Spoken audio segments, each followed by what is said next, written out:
برطانوی وزیراعظم care Starmer نے عہدے سے مستعفی ہونے کا اعلان کیا۔ کیئر اسٹارمر نے کہا کہ وہ نئے وزیراعظم کے انتخاب تک اپنے عہدے پر فائز رہیں گے۔ استعفے سے متعلق آج صبح کنگ چارلس کو آگاہ کیا ہے۔ لیبر پارٹی سے قیادت کے انتخابات کے لیے ٹائم لائن طے کرے گی اور باور کرایا کہ جب لیبر پارٹی کی قیادت سنبھالی تو پارٹی شدید مشکلات کا شکار تھی۔ کیئر اسٹارمر مستعفی ہونے کا اعلان کرنے کے دوران فرتے جذبات سے آبدیدہ ہو گئے۔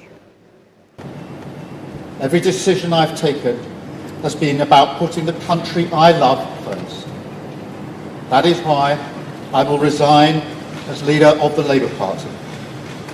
I have spoken to His Majesty the King this morning to inform him of my decision.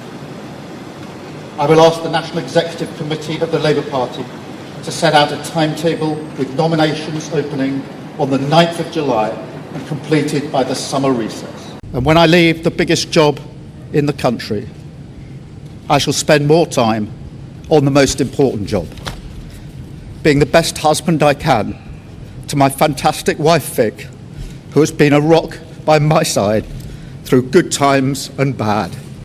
Every decision I've taken has been about putting the country I love first.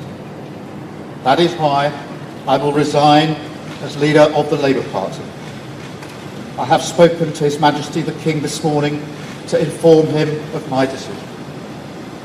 I will ask the National Executive Committee of the Labour Party to set out a timetable with nominations opening on the 9th of July and completed by the summer recess. And when I leave the biggest job in the country, I shall spend more time on the most important job, being the best husband I can to my fantastic wife Vic, who has been a rock by my side through good times and bad.